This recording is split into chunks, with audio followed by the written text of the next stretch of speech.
All right, what up, cunts? I have to open with that now because every time I come here, people think I'm straight. So my name is Shubham Joshi and I'm an immigrant. I see we don't like immigrants here. That's cool. Moving on.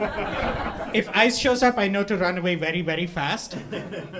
But being an immigrant does open you to some experiences most Americans would not have felt. Like, how many of you have ever applied for a visa? Not the credit card. But I've had to apply for multiple visas because my old passport was, what's the official word for it? Shit. But I've had to apply for multiple visas, especially to get into here. I think by my count, I've applied for like 5 US visas. And it was a humiliating experience every time. You are shoved into the world's like most isolating space. It's like just the right amount of crowded that I, as an Indian, feel uncomfortable. And you're not allowed to bring a phone. And it takes like 2 or 3 hours. The most humiliating visa experience I've ever had, though, was the most recent visa I've ever applied for, which was for India, my own home country. So when I became a US citizen, I actually had to give up my Indian citizenship. And when I wanted to go back to India for the holidays, specifically Halloween, I needed an Indian visa for the first time, which I've never had an Indian visa. No one in my family has had an Indian visa. The only other citizens in my family, by the way, are my cousins, who are my nieces, well, my niece and my nephew, who are 2 years and 2 months each. So I can't really be asking them for help. But you know who I can ask for help? My white American friend. So I have to call this white man and be like, yeah, can you tell me how do I get into my own fucking country? It's like, I know I left, but did you have to kick me out? I think that, but when I went to India, by the way, that was the first time I've ever experienced traveling internationally and getting into the shorter line. If you've ever tried traveling outside India as an Indian, you're put in the long line with the other non-immigrants, with the other non-citizens. You travel to India as an Indian, you're put in the really long fucking line with all the other Indians. And I can't believe I'm saying this, but boy, was I glad to be in the line with fewer brown people. No, I don't think you understand how slow it is to come into this country without a citizenship. This one time I came in, it was the end of winter break. So that's the one time of the year that USC and UCLA have both like their calendars merged. So, and I'm flying into LAX, as it is probably the worst way to come in. I was flying in with a friend of mine on the same flight, right? And I get to the end of the line, finally, and I get out of the airport and I call him. I'm like, hey, did you also make it out? Like, I just got out. Do you want to like get food or something? And he's like, oh no, I just made it home. So I was like, okay, cool. So like, I assumed he meant his apartment at his apartment at UCLA. He meant his home in Redding, California. In the time it took me to walk the length and breadth of Tom Bradley International Terminal, the international terminal at LAX, for those of you who don't know, I'm assuming that's all of you. But in the time it took me to walk the length and breadth of that terminal, this bastard had already flown off to NorCal.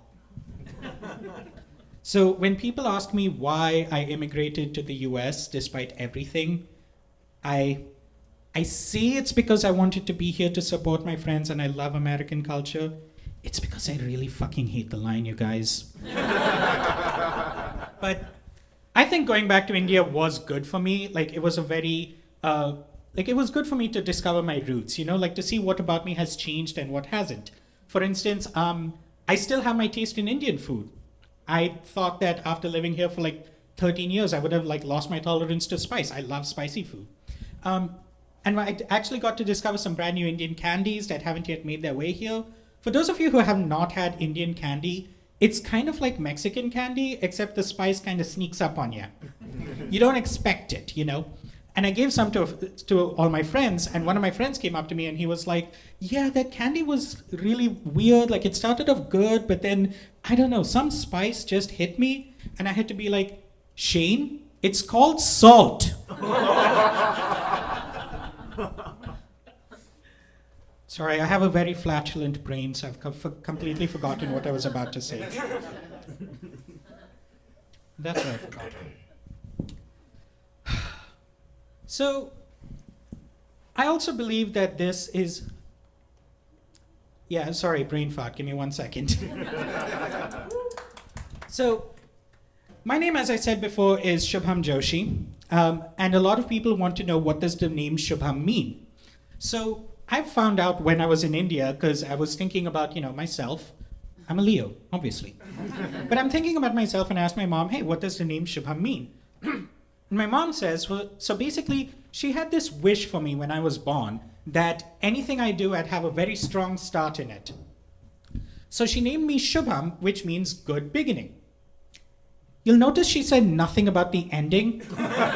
She said, I'm throwing you in that river, sink or swim, bitch. And I mean, A+ parenting, horrible swimming lesson. But I have taken that lesson to heart. So as you've noticed in this whole set, my comedy, I tend to start off strong, and then I'll finish weak, and then I'll blame my mother. I did also spend my 2 weeks in India, focusing on my spiritual side. And spirituality... Something you'd like to share with the class? When it comes to spirituality, I have a bit of a home field advantage, India is a very spiritual country. Think about it. All of our cities are named after gods and goddesses. So Chandigarh is the fortress of the goddess Chandi. Tiruvananthapuram is the city of Lord Ananta. My hometown is Bengaluru. Beautiful name, right? It has this rich Dravidian heritage that it just speaks in your ear. It rolls off your tongue so poetically. And it means boiled beans. Can you imagine my fucking inferiority complex? I have a friend from Mysore, and he's like, oh yeah, we are named after Lord Mahisha. This is his abode. This is the temple where he was born. What about you? And I have to be like, lunch? Frijoles? Kind of a Shubham lunch though, because you have protein for a good beginning, and you have fiber for a good ending. Bottom.